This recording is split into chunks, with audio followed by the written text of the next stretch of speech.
For the first time since Operation Sindoor, the Indian Navy is on its highest maritime alert.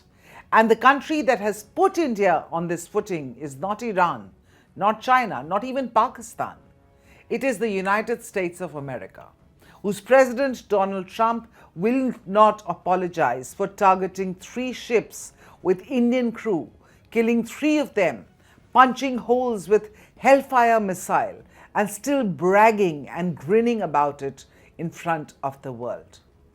Iran is calling the US strikes on ships at Hormuz state piracy, and India is preparing for the possibility that more Indian sailors could find themselves caught in the crossfire. India has unwillingly been dragged into a war that is miles away from its shores and has nothing to do with it. The big question is, can India afford to stay neutral anymore?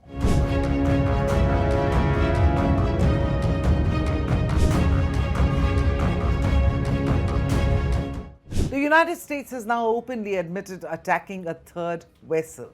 The tanker was MT Jalveer. According to US military command, the vessel was allegedly transporting Iranian oil through the Gulf of Oman.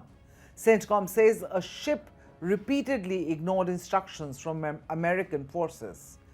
Its response: 2 Hellfire missiles found directly into the vessel's engine room. The attack triggered a fire and forced the evacuation of the crew.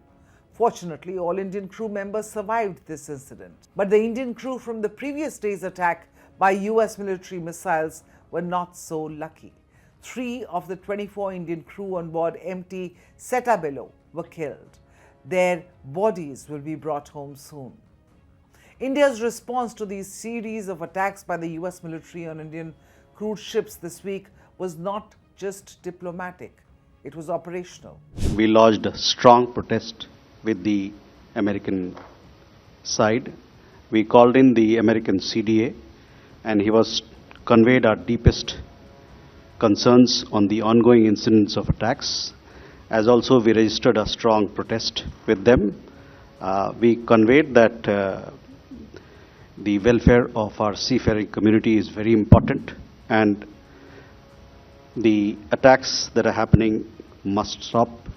Following heightened tensions in the Gulf, India is now maintaining sustained surveillance of developments in and around the Strait of Hormuz, the Gulf of Oman, and adjoining maritime areas.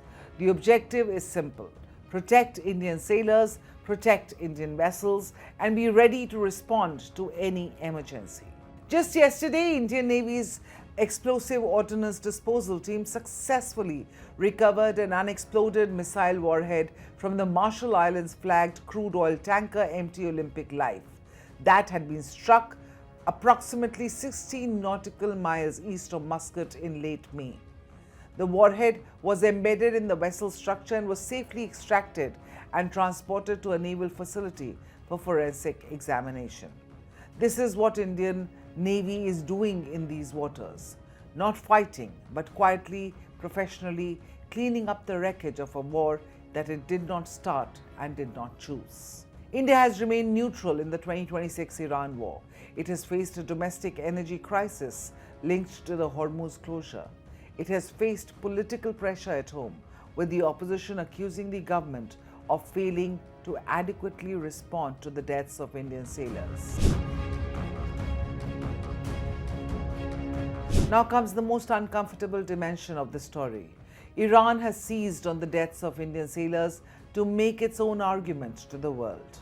Iran's foreign ministry spokesperson Ismail Baghei posted this on X, calling the brutal US attacks on Indian commercial vessels a clear evidence of America's ongoing policy of armed robbery and state piracy.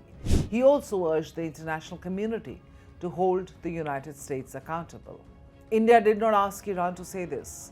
India does not need Iran to fight its battles, but Tehran is making a point that resonates, and Delhi cannot simply ignore the resonance. The deaths of Indian sailors are now being used in the propaganda war between America and Iran. India's citizens have become instruments in a conflict that is not India's. For many Indians, That is perhaps the most disturbing aspect of this war this week. India has remained neutral in the Iran war. It has not taken sides publicly, it has maintained strategic autonomy, but neutrality has not protected Indian soilers. 3 are dead, 20 more came within minutes of the same fate. More than 50% of India's energy supplies transit the Strait of Hormuz. The blockade that began on April 13th has disrupted those supply chains for 2 months and counting. India's refineries are scrambling, its energy costs are rising, and now its sailors are dying. India issued a démarche to Washington. It demanded an end to attacks on commercial shipping. It called for written guarantees that Indian crude vessels will not be targeted. Those demands remain unanswered. The question New Delhi must now confront is this: at what point does strategic autonomy require a harder conversation with the superpower that is firing the missiles? India has earned the right to ask that question directly. It is not an adversary of America, it is a partner, and partners do not fire hellfire missiles into ships carrying each other's citizens and call it enforcement. The Strait of Hormuz may reopen when the Iran deal is signed, but the damage to India's trust in America's restraint may take very, very long to repair.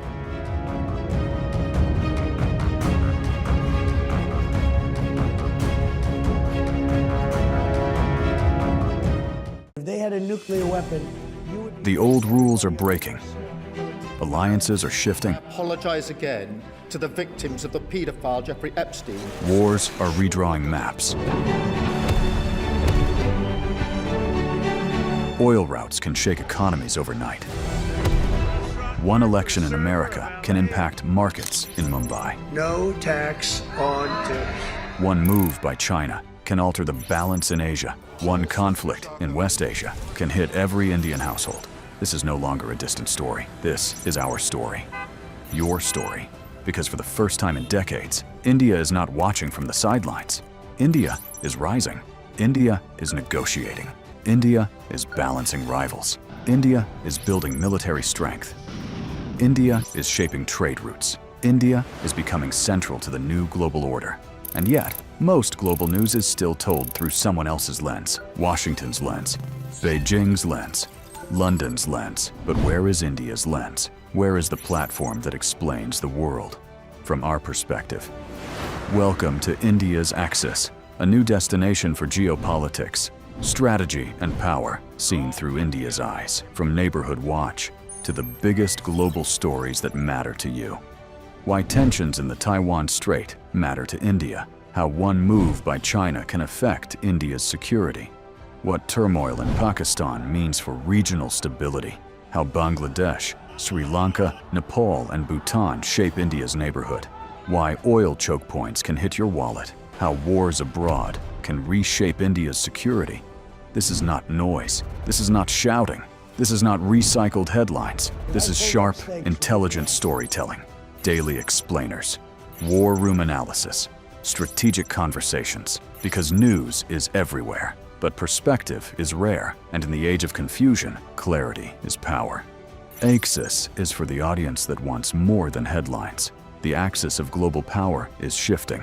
India is at the center of that shift. It's time the world was explained accordingly, to understand the world through India's strategic lens. Subscribe now.